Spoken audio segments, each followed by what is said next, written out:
hari ini kita akan membawakan materi mengenai general dan spinal anesthesia. Nama saya adalah Alif Hakim Alamsyah, dan video ini dibuat dalam rangka mengikuti kepanitraan klinik madya di bagian atau KSM Anestesiologi dan Terapi Intensif FK-UNUT RSUP Sanglah Denpasar. Seperti biasa, kita mulai terlebih dahulu dari outline presentasi kita, di mana outline presentasi ini ada 3. Pertama adalah overview anestesia, membicarakan mengenai latar belakang dan jenis dari anestesi itu sendiri. Yang kedua, kita akan membicarakan salah satu jenis anestesi, yaitu general anestesi, di mana nanti kita akan membicarakan inhalasi, general anestesi, dan juga intravena general anestesi. Lalu yang ketiga, kita akan membicarakan mengenai spinal anestesi, yaitu peninjauan singkat mengenai spinal anestesi dari A sampai Z. Baik, itu tadi untuk outline presentasi. Kita akan masuk ke bahasan pertama kita, yaitu overview mengenai anestesi. Anestesi pertama kali dideskripsikan pada tahun 1846 oleh Dr. William T.G. Morton, di mana beliau ini mendemonstrasikan penggunaan anestesi secara publik untuk pertama kali. Jadi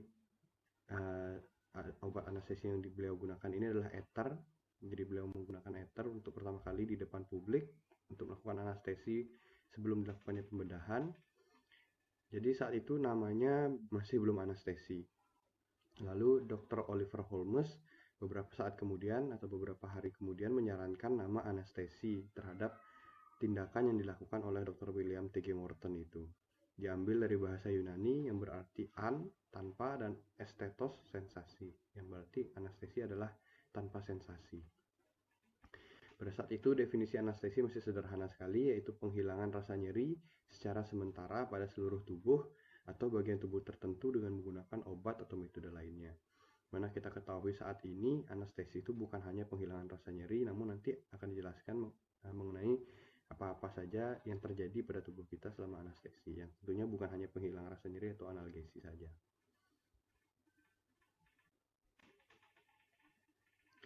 Jadi ini type of anestesi ada 2, yaitu local regional anestesi, yang dimana pada local regional anestesi ini pasien masih sadar dengan baik selama prosedur atau periode anestesi dan pembedahan. Sedangkan untuk general anestesi, pada keadaan ini pasien biasanya kehilangan kesadaran secara penuh, secara sementara tentunya selama prosedur anestesi. Kita akan membahas mengenai tipe yang kedua tadi, yaitu general anesthesia. Definisi dari general anestesi adalah kehilangan kesadaran, kondisi kehilangan kesadaran yang dapat kembali atau reversible, yang diikuti oleh hilangnya juga rasa sakit atau sensasi nyeri dan sensasi lainnya pada seluruh tubuh sebagai efek dari obat anestesi.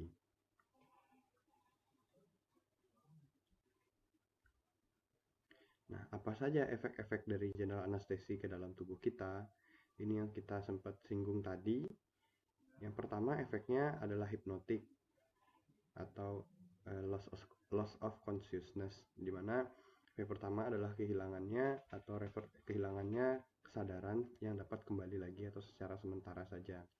Yang kedua tentunya juga analgesia, yaitu kehilangan sensasi nyeri secara sementara, yang dimana biasanya efek ini dicari untuk melakukan pain management.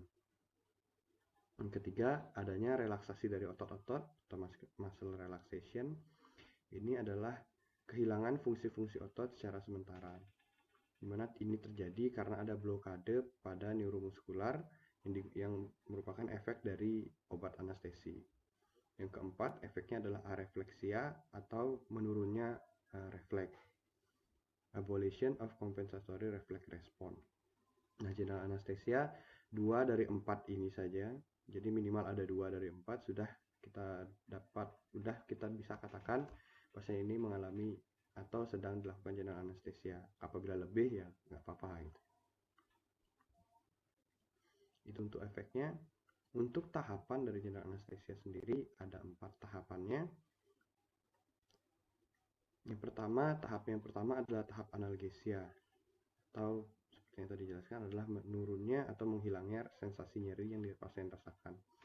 Pada tahap pertama ini pasien hanya merasakan berkurang atau hilangnya rasa sensasi nyeri. Namun pasien masih sadar dengan baik. Jadi tidak ada penurunan kesadaran pada stage yang pertama. Pada stage yang kedua, biasanya pasien mulai merasakan adanya penurunan kesadaran sampai hilang kesadaran secara penuh.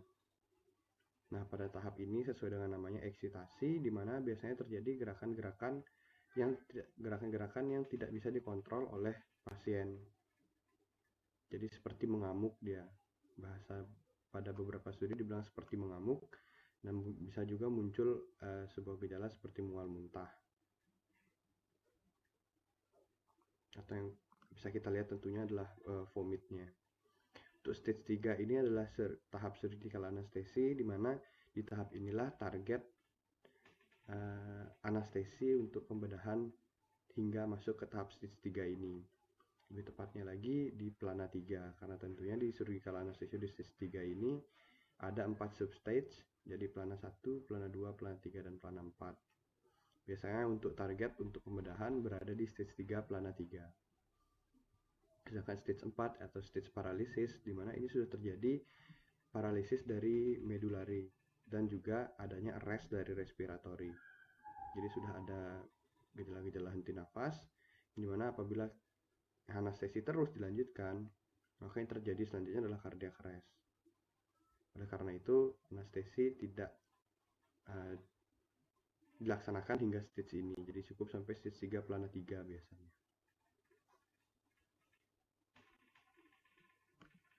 Nah, untuk mekanisme dari general anesthesia sendiri, di mana general anesthesia ini tentunya menyerang sistem saraf pusat kita atau otak kita. Yang terjadi pada otak kita adalah dua hal ini, di mana terjadi potentiation dari reseptor GABA atau GABA-A. Nah, sesuai dengan namanya, potentiation GABA-A ini adalah meningkatkan kerja atau potensi dari GABA, di mana GABA ini adalah neurotransmitter inhibisi.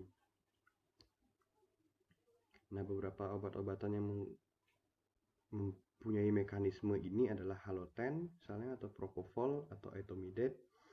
Selain menggunakan mekanisme potensiasi GABA, ada mekanisme lain yaitu inhibisi dari NMDA reseptor atau glutamat reseptor. Seperti kita ketahui juga, glutamat itu adalah neurotransmitter eksitasi yang apabila dihambat tentunya akan muncul penurunan fungsi dari sistem saraf pusat. Nah, obat-obatan di sini yang menyebabkan inhibisi dari NMDA reseptor adalah ketamin dan nitrous oxide. Nanti kita akan bahas lebih lanjut mengenai jenis-jenis obat-obat ini.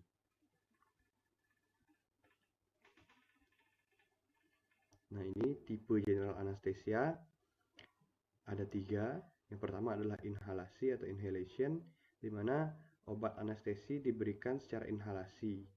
Jadi melalui penghirupan yang berupa gas atau cairan yang mudah menguap dengan menggunakan alat, atau kombinasi baik gas atau cairan yang mudah menguap itu dikombinasi, di mana keduanya masuk melalui udara inspirasi.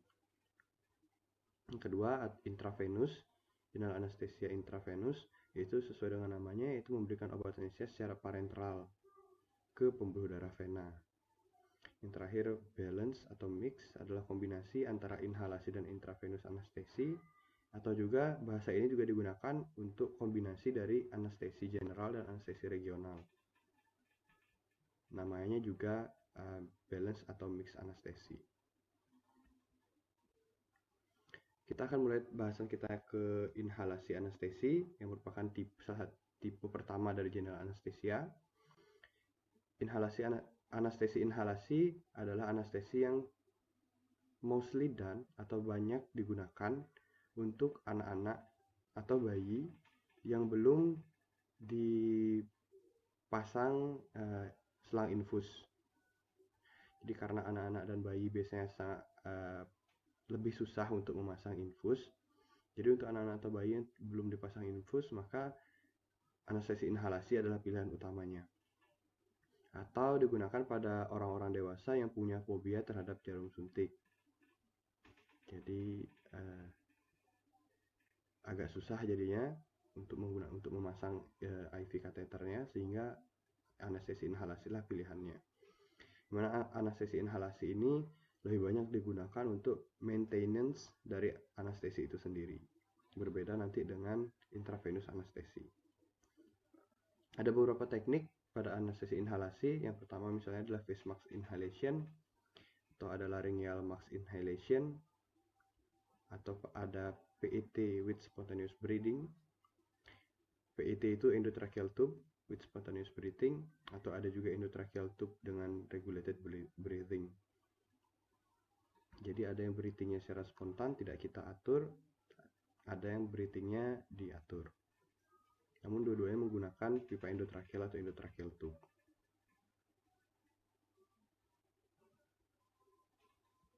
Oke. Tadi untuk overview.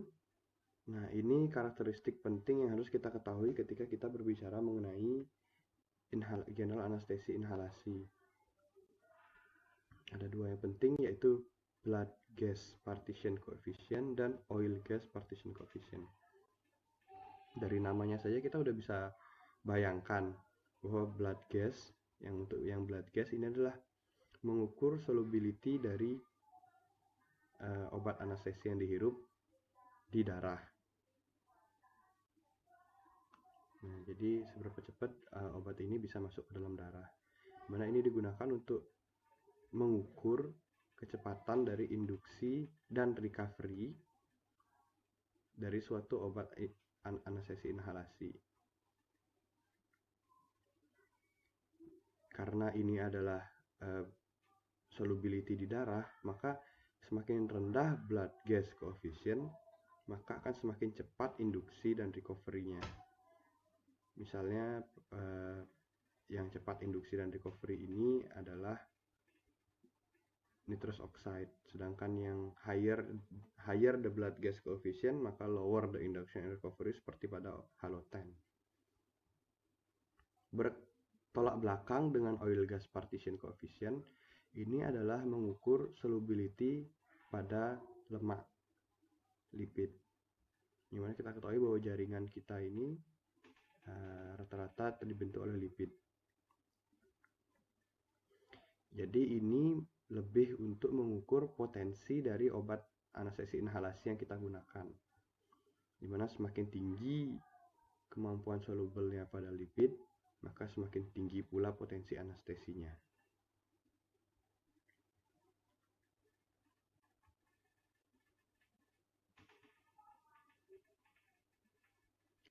Ini tadi tipe-tipe obat pada inhalasi general anestesi.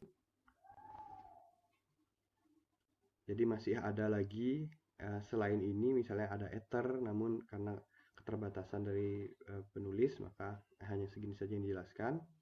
Apabila ada yang kurang, nanti bisa taruh di comment section.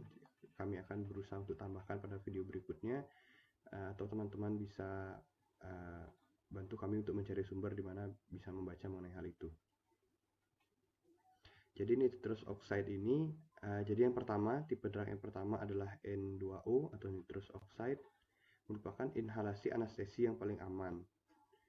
Namun biarpun memiliki potensi anestesi yang rendah dan juga memiliki efek relaksasi otot yang rendah juga, tapi ini adalah analgesik yang baik. Jadi punya efek anestesik, potensi anestesi yang rendah, muscle relaxation yang rendah, tapi a good analgesic. Selanjutnya ada halogen. Ini merupakan obat anestesi yang poten karena tinggi lipid solubilnya. Namun dia memiliki efek analgesik dan muscle relaksan yang rendah. Jadi halogen ini juga dikaitkan dengan komplikasi, yaitu hepatitis dan malignan hipertemia yang dapat terjadi. Selanjutnya ada enfluren. Karakteristiknya adalah sweet and ethereal odor, jadi baunya manis seperti itu. Namun memiliki komplikasi, yaitu kejang dapat muncul pada dosis obat yang semakin dalam. Makanya jenis obat ini dikontraindikasikan pada pasien-pasien yang mempunyai epilepsi. Perlu diperhatikan juga apakah pasien memiliki renal failure atau tidak. karena dapat memperburuk prognosis. Yang keempat ada isofluorin. Yang ini, obat ini biasa digunakan dengan kombinasi oleh oksigen, dengan dikombinasi dengan oksigen atau dengan N2O. Namun efek pugensinya bisa menyebabkan iritasi dari sistem respirasi. Obat yang kelima ada desflurin. Ini merupakan obat anestesi yang umum, untuk yang populer gitu, untuk dipakai untuk daycare surgery karena memiliki induksi dan recovery yang dapat dikatakan cukup cepat. Namun ini menyebabkan iritasi pada saluran pernafasan sehingga pasien-pasien yang setelah mendapatkan desflurin biasanya mengalami batuk atau laryngospasme. Yang keenam ada sevofluren, sama seperti desflurin, namun ini lebih safe karena tidak ada menyebabkan iritasi. Jadi dia juga induksi dan recovery yang cepat, dan ini pleasant karena lack of pugency dan juga lack of irritate. Namun perlu diperhatikan mengenai nephrotoxicity-nya. Jadi ini rangkumannya untuk keenam obat tadi. Dapat teman-teman lihat bahwa beberapa obat yang direkomendasikan.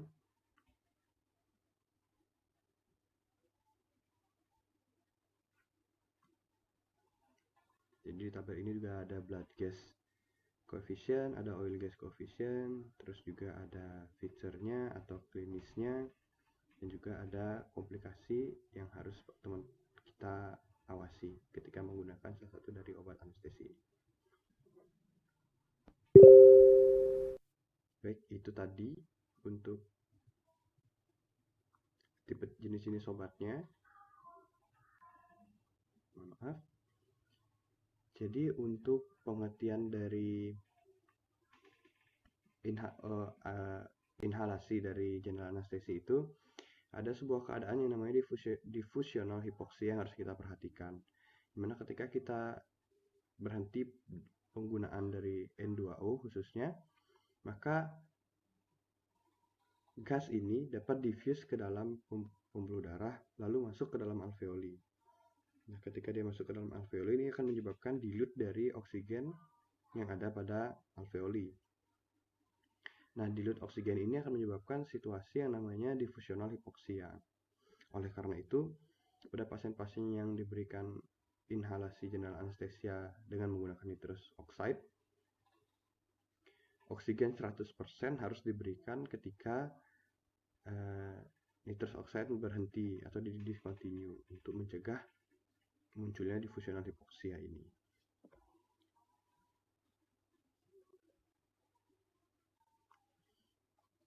Lalu selanjutnya, tadi udah kita berbicara inhalasi, sekarang kita akan berbicara mengenai intravena, anestesi intravena.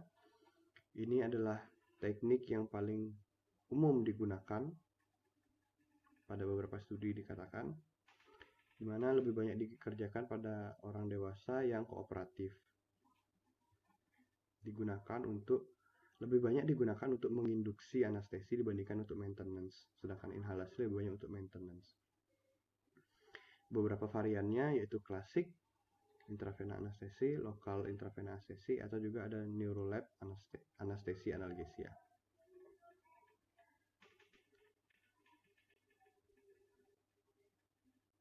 Obat-obat yang biasa digunakan pada anestesi intravena, general anestesi intravena, ada thiopental, propofol, ketamin, benzodiazepin misalnya diazepam atau midazolam.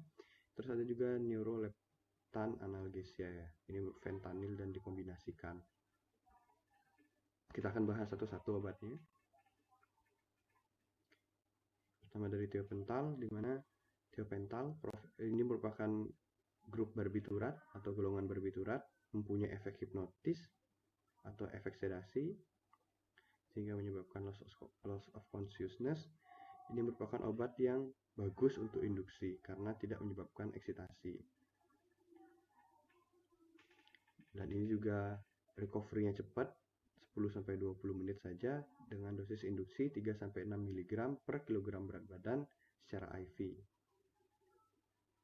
yang dihabiskan selama 30-60 detik. Nah, kontraindikasi untuk penggunaan tiopental adalah penyakit paru obstruksi kronis, shock berat, atau adanya insufisiensi adenokortikal.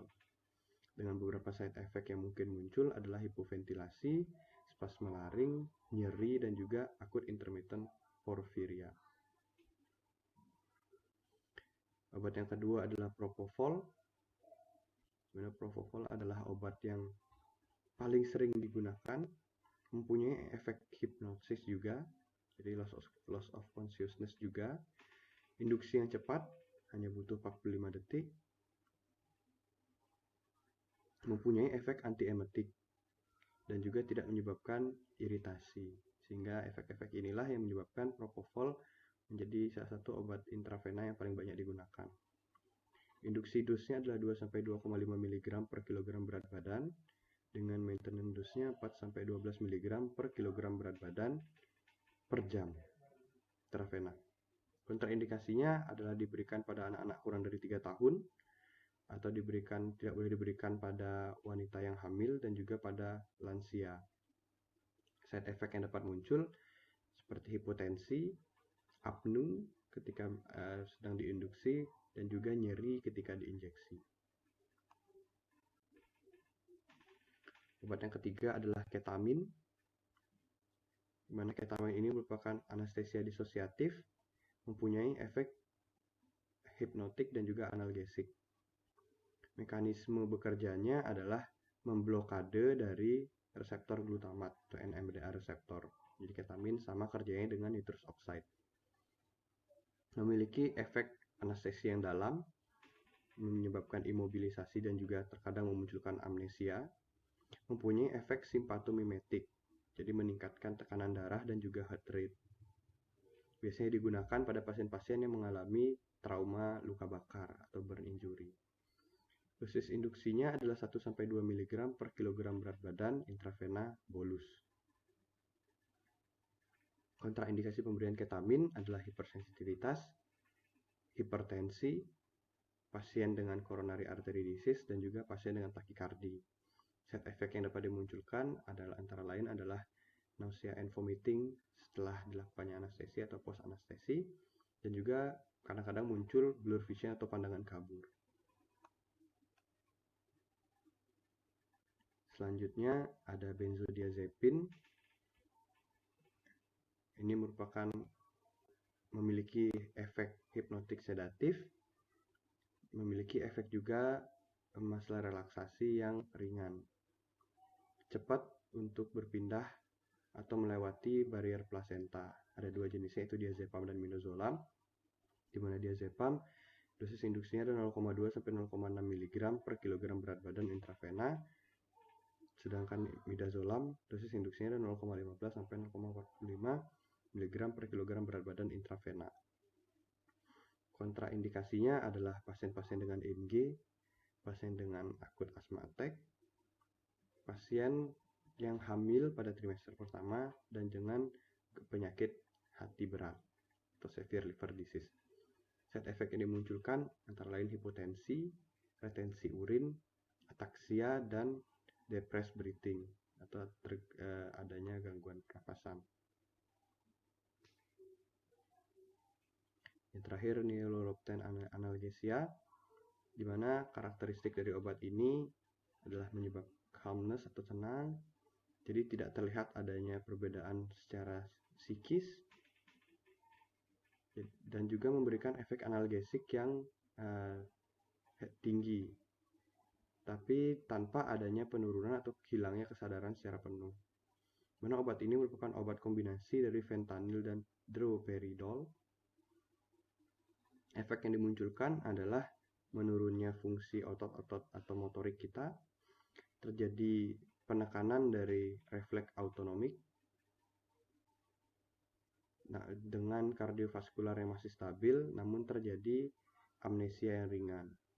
Indikasinya misalnya pada pasien yang akan dilakukan endoskopi, angiografi, atau operasi-operasi minor. Side effect yang dapat dimunculkan atau adverse effect yang dapat dimunculkan adalah chest wall rigidity. Jadi untuk recap, ini tadi 5 jenis obat yang kita bicarakan, di mana benzodiazepinnya kita ambil midazolam, dan neuroleptan analgesisnya kita ambil fentanyl. Di sini bisa kita lihat durasinya, bagaimana apakah memiliki efek analgesi, mana analgesinya dimiliki efeknya oleh ketamin dan fentanyl. Lalu ada efek muscle relaksasinya, di mana hampir semua obat memiliki efek muscle relaksasi sebenarnya, cuman sangat minim atau sangat ringan. Midazolam lah yang memiliki efek muscle relaksasi yang paling besar. Lalu komplikasi-komplikasi yang dapat diberikan seperti respirasi depresi pada thiopental dan propofol, halusinasi pada ketamin, amnesia pada midazolam, dan respiratory depresi juga pada fentanyl. Baik, itu tadi untuk general anestesia. Sekarang kita akan masuk ke bagian ketiga, yaitu spinal anestesia. Definisi dari anestesi spinal itu sendiri adalah jenis anestesi regional neuroaksial, di mana obat anestesi lokal diinjeksikan pada cairan cerebrospinal atau cerebrospinal fluid yang mengelilingi medula spinalis. Jadi poin-poin pentingnya sudah saya bold.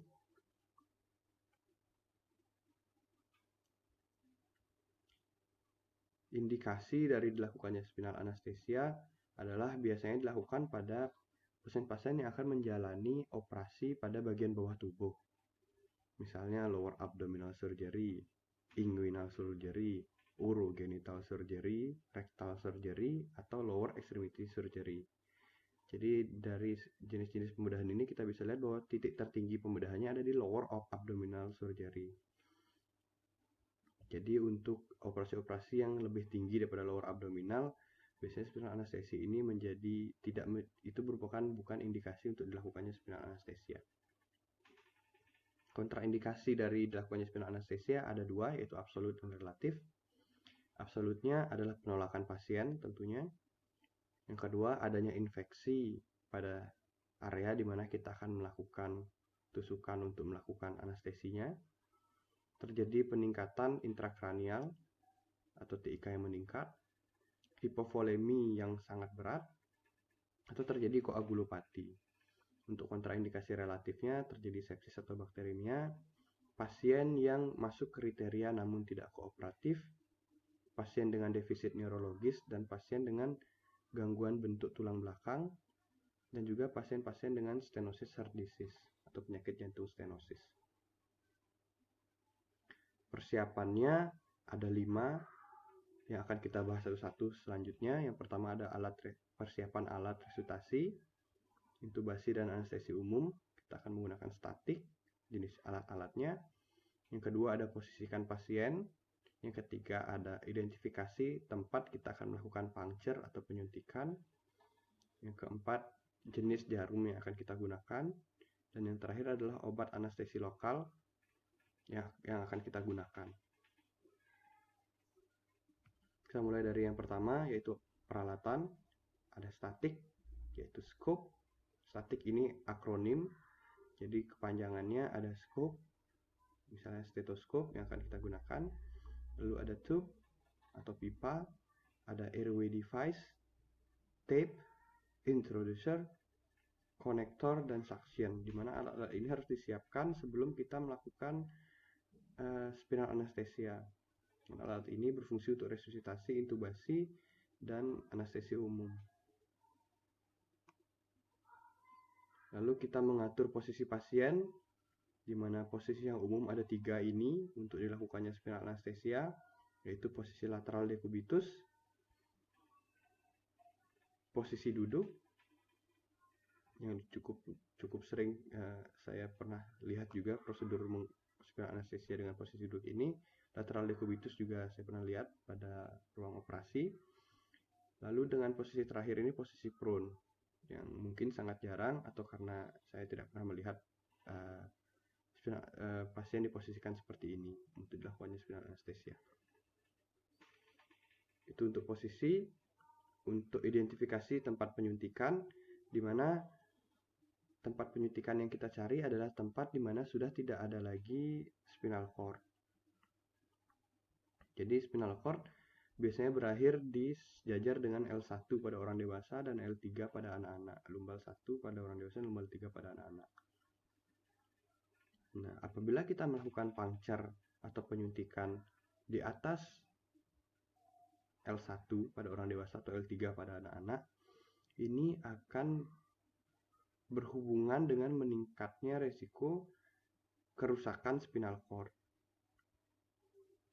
Oleh karena itu, penyuntikan atau puncture di area di atas L1 pada orang dewasa dan L3 pada anak ini harus dihindari. Nah, oleh karena itu direkomendasikan untuk dilakukan puncture di antara L3 L4 atau L4 L5. Biasanya dilakukan di antara L3 L4. Bagaimana cara kita mengetahui bahwa landmark yang bisa kita lihat adalah titik tertinggi dari tulang iliak kita atau iliac crest. Nah, itu sejajar apabila kita tarik garis, itu sejajar dengan L4 atau L4 L5. Jadi bisa kita tarik garis, lalu kita rasakan apabila ada penonjolan, maka ini proses spinosus dari L4. Nah, kita naik sedikit untuk mencapai celah L3 L4. Nah, di sana kita bisa melakukan puncture atau penyuntikan. Janus spinal yang kita gunakan ada 6 jenisnya. Yang pertama ada Queen's Babcock dengan ujung yang tajam, Sprout, White Care dengan ujung yang benar-benar lancip seperti pensil, Green dengan ujung yang tidak begitu lancip. Jadi ini merupakan non-cutting bevel. Pitkin, ini mana ujungnya berbentuk bulat, dan juga Tohi. Saya kurang tahu mengenai apakah masing-masing jarum ini mempunyai indikasi penggunaannya masing-masing. Bila ada teman-teman yang mengerti dan tahu, bisa tinggalkan di kolom komen. Dan kita akan belajar sama-sama mengenai apakah masing-masing jarum ini mempunyai indikasinya sendiri dalam sebuah tindakan anestesi spinal. Yang terakhir, obat anestesi lokal. Jadi di sini ada beberapa obatnya seperti ester, chlorprocain, procain, dan kokain, serta ada tetrakain, di mana untuk amid ada lidocain, mepivakain, prilocain, bupivacain, dan ropivacain. Mungkin yang sering kita lihat adalah lidocain, di mana maksimal dosanya 4,5, di mana durasi bekerjanya 0,75 sampai 1,5 jam. Teman-teman dapat lihat di sini jenis-jenis obatnya dan juga maksimal dosisnya, miligram per kilogram dengan miligram per kilogram, dan juga durasi bekerjanya dengan menggunakan jam. Jadi lidocain kita cukup sering lakukan atau cukup sering kita gunakan untuk melakukan hecting di instalasi gawat darurat misalnya. Jadi sekarang kita tahu bahwa lidocain itu diberikan maksimal dosisnya adalah 4,5 mg per kilogram. Jangan lebih dari itu. Dengan durasi kerjanya adalah 3/4 jam sampai 1,5 jam. 3/4 jam itu berarti sekitar 45 menit sampai 90 menit.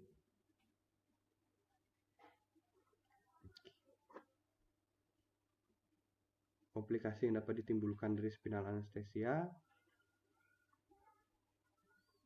adalah high spinal, bisa juga dapat menyebabkan terjadinya cardiac arrest, bisa menyebabkan terjadinya retensi urin, nyeri punggung, bisa menyebabkan infeksi yang menjalar melalui CSF menjadi meningitis atau arachnoiditis.